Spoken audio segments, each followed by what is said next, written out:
Hello, I'm Geeta Gurumurthy. Welcome to BBC News Now. It is the culmination of a 14-year legal battle. The Wikileaks founder, Julian Assange, is back home in Australia after being freed by a US court in a remote Pacific Ocean territory. As he got off the plane in Canberra, he waved to cheering supporters and embraced his wife and father. Earlier, he reached a plead bargain with the American authorities after he admitted one charge of breaching the Espionage Act for leaking thousands of classified documents. The judge sentenced him to the time he'd already served in a London prison. He'd previously spent 7 years holed up in the Ecuadorian embassy in London, where he'd been granted asylum. Julian Assange's wife, Stella, has been speaking at a press conference in the last few minutes. Here's what she said. Julian wanted me to sincerely thank everyone. He wanted to be here. But you have to understand what he's been through. He needs time. He needs to recuperate. And this is a process. I ask you, please, to give us space, to give us privacy, to find our place, to let our family be a family before he can speak again at a time of his choosing.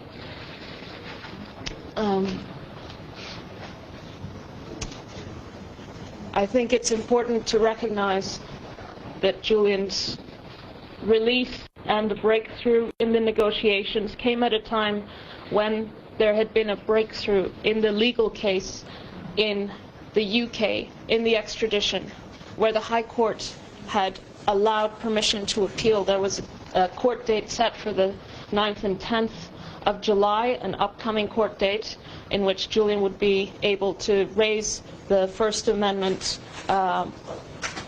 argument at the High Court. And it is in this context that things finally started to move.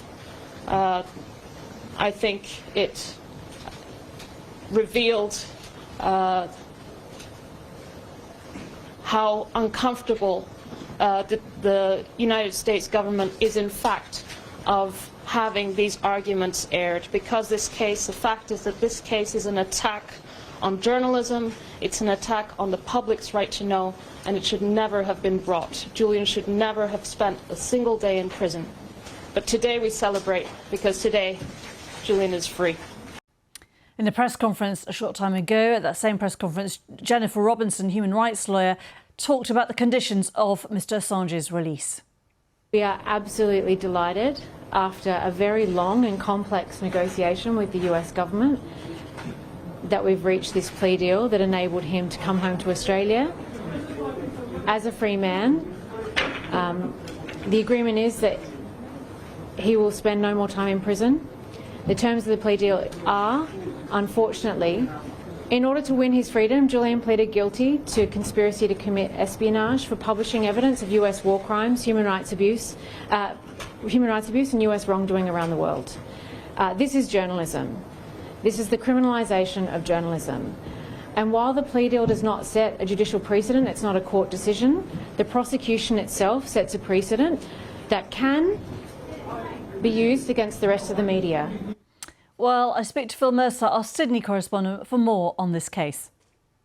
Well, certainly Julian Assange has been a polarising figure over the whole course of his WikiLeaks career, and that hasn't changed. He is now a free man. He's arrived to, in some sections of the Australian capital, a hero's welcome, certainly among his supporters. But there are his detractors here in Australia. We've been hearing from some Conservative politicians who believe that Julian Assange simply doesn't deserve this sort of special treatment. He doesn't deserve a phone call with the Australian Prime Minister, and those Conservative lawmakers here in Australia point out that Julian Assange was not wrongfully detained in the United Kingdom. He was not a political prisoner. However, on the other side of the debate, you have people such as his wife Stella and many other people who believe that this was politically motivated. So really, in answer to your question, he was a polarizing figure,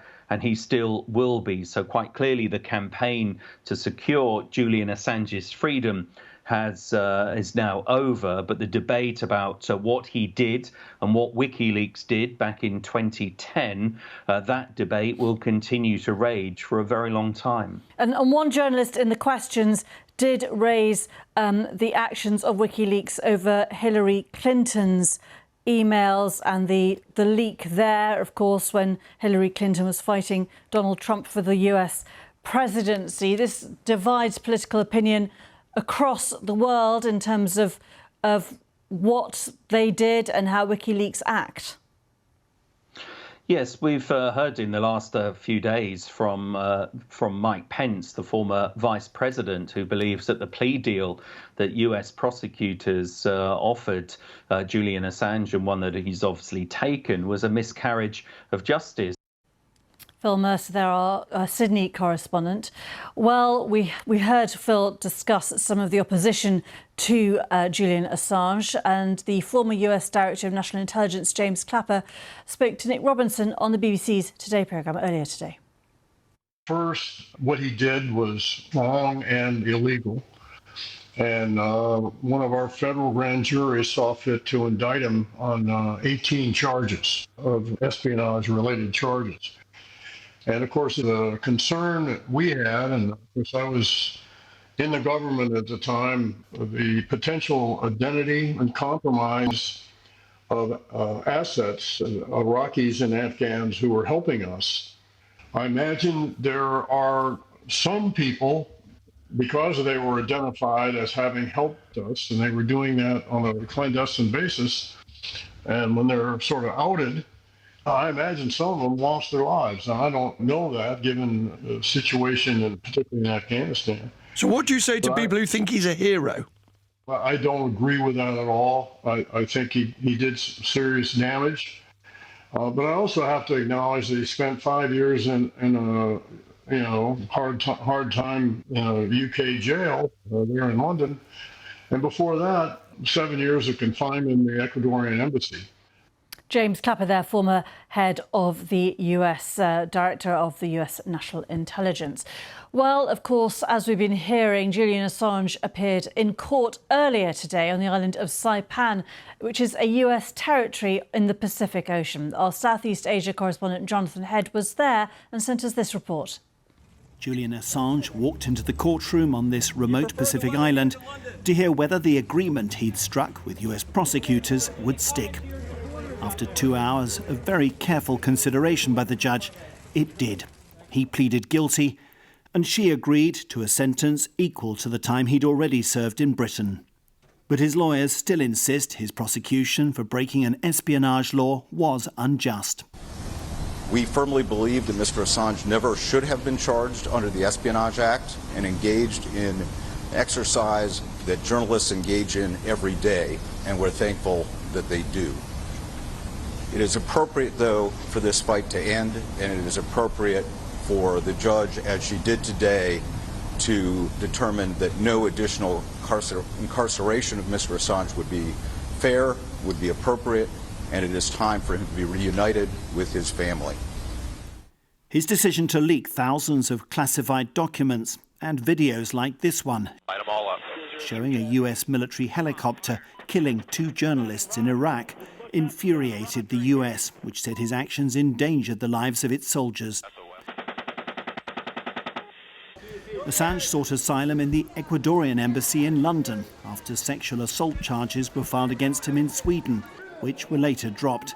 And he stayed there 7 years before being thrown out. By then, he was wanted in the US and held in Belmarsh High Security Prison, awaiting extradition. Pressure from activists and from his home country, Australia, a close US ally, finally paved the way for a deal. So, for his family, elation that all their campaigning has paid off.